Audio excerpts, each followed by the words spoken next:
비수도권 상황도 심각합니다. 요양시설과 어린이집, 학교, 교회와 시장 등 장소를 가리지 않고 집단 감염이 쏟아지고 있는데요. 코로나19 신규 확진은 최다치에 달합니다. 홍성욱 기자입니다. 부산의 한 농산물 도매시장입니다. 지난달 28일 첫 확진자가 나온 이후 연쇄 감염이 끊이지 않고 있습니다. 시장 상인에서 손님, 또 이들과 접촉한 가족과 지인으로 확산이 이어지는 겁니다. 도매시장 외에도 요양병원과 어린이집, 학교, 목욕탕에서도 집단 감염이 발생하면서 하루 신규 확진자가 이틀 연속 200명을 넘었습니다. 신규 확진자가 142명 나온 대전 지역은 주간 하루 평균 확진자가 역대 최고치인 100명을 넘겼습니다. 요양시설 6곳에서 연쇄 감염이 이어지면서 누적 확진자는 200명 이상으로 늘었습니다.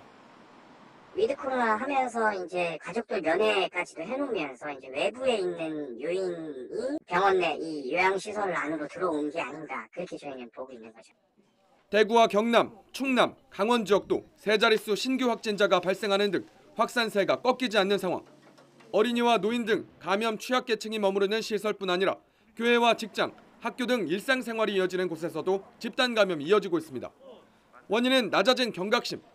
여기에 실내 활동이 느는 겨울이 시작되면서 확산이 걷잡을 수 없이 번지고 있는 겁니다. 비수도권 사적 모임 8인 이하 제한 조치가 시작돼도 효과는 바로 나타나지 않을 것으로 보고 있습니다. 인원 제한에 대한 그 효과가 나오려면 최소한 한 1주 내지 2주 정도 지나봐야 되거든요. 제일 중요한 거는 단계적 일상 회복을 한 다음에 방역에 대한 그 긴장감이라든지 이런 게 너무 완화돼가지고 사회적 분위기가 좀 너무 이완돼서 그런 면의 측면이 좀 많은 것 같습니다. 비수도권 자치단체들은 연말 송년회 등 단체 모임을 자제해달라고 요청하고 있습니다. 이어 겨울축제와 새해 첫날 해맞이 행사를 취소하는 등 거리두기 분위기를 조성하는 데 총력을 쏟을 계획입니다. YTN 홍석욱입니다.